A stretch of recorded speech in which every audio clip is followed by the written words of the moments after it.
እዛ ላይ የኔንም ብዙ ቆርጠዋል። የብስራት እንደውም የዶክተር ብስራት ከተቆረጡት ውስጥ ከመህዲ ጋር በጣም እንትን ብሎ ነበር። መህዲ በጣም እየጠየቀው ነበር። ለምሳሌ ቀይ ባህርን በሚመለከት ጦርነት ቀይ ባህርን ለማምጣት ጠቅላይ ሚኒስትሩ በጦርነት ነው ማመጣው ብሎ ቢል ትደግፋለህ ወይ ብሎ መህዲ በጣም ኮንፍሮንት ሲያደርገው ነበረ ዶክተር ብስራት።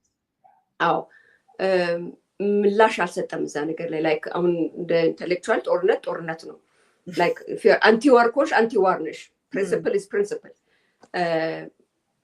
አልደግፍም ለማለት አልቻለም እና ያ ፓርት መቆረጡ እንደውም አይ ቲንክ ለሱ ጥሩ ሆነ ብዬ ምክንያቱም እንደኔ በኔ ቦታ ትንሽ ባራስ ያደረገኝ ምክንያቱም አፋጠጠው በጣም ትደግፋለህ ወይስ አትደግፍም ምናምን አለው። ጦርነት በሬት የቀይ ባህርን አመጣለሁ ብሎ ቢልህ ትደግፋለህ ወይስ አትደግፍም?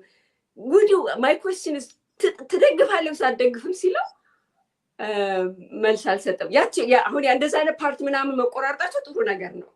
ከኤዲቶሪያል ፖሊሲ አንጻር ሊሆን ይችላል ወይም ደግሞ was simply embarrassing ሆኖ ሊሆን ይችላል። I don't know but I think it was a good thing መቆረጡ ጥሩ ነው ብዬ ነው የማስበው። ኢንተርቪው ለ1 ሰዓት ከ10 ደቂቃ እንደዚህ ነው ያክል ነው የሄደው። አልጀዚራ ግን ለሄድ ቱ ሄድ የሚሰጠው ሴግመንት 50 ደቂቃ ነው።